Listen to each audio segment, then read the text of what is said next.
Kwa majina mimi naitwa Furaha Augustino Namele, almaarufu Che Namele. Nimetia nia kugombea ubunge katika jimbo la Masasi mjini kupitia tiketi ya Chama cha Mapinduzi, chama tawala. Aidha, kama haitoshi, ni mwenyeji wa Masasi. Nimeishi Masasi kwa muda mrefu na hapa ni nyumbani. Leo imekuwa ni siku njema ambapo kimsingi tunaendelea kumshukuru Mwenyezi Mungu kwa kutujalia uzima na afya njema. Tumeweza kufika katika ofisi hii.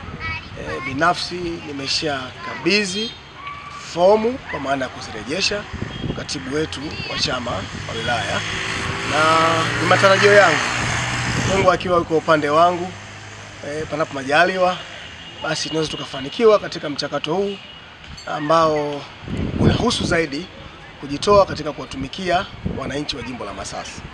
Ninajua kuwa shughuli kama hii peke yangu siwezi, nahitaji watu na rasilimali mbalimbali, lakini kwanza ninamwamini Mungu kwamba jambo kama hili tutakapomtanguliza Mwenyezi Mungu, ushindi unaweza kupatikana asubuhi.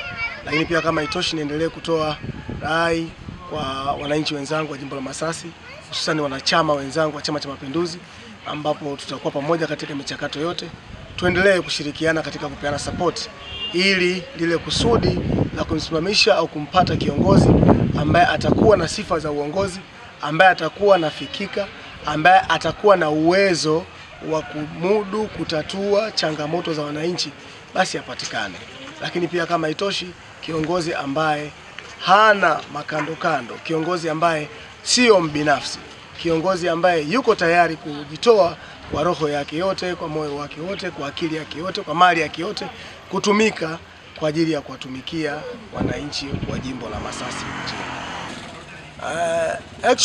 Actually mimi ni mwalimu by professional ambaye nimeshafanya kazi almost 13 years plus, 17 years consequently. Kwa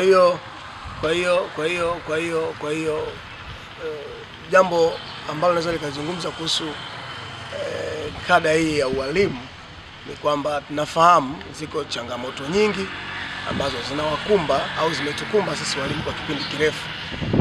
Sitaweza kuziorodhesha zote hapa, lakini kwa hakika yajayo yanafurahisha. Ninaamini kupitia mimi kuwa kiongozi mwakilishi wa wananchi katika jimbo hili, Mungu akipenda nitakwenda kuzizungumza changamoto hizo mara pale nitakapofika katika ofisi yetu ya bunge rasmi pale Dodoma. Nafikiri ziko changamoto nyingi ambazo nitakwenda kuzizungumzia hapo. Hapa sio mahali pake, lakini nashukuru kwa swali zuri kama hilo. Lakini naamini ninapofika Dodoma, Mungu akipenda, nitakapokabidhiwa kiti na kuapishwa, basi tutaenda kuzizungumzia katika platform ambayo itakuwa ni sehemu sahihi kuzizungumzia na kuzitafutia ufumbuzi. Ndio.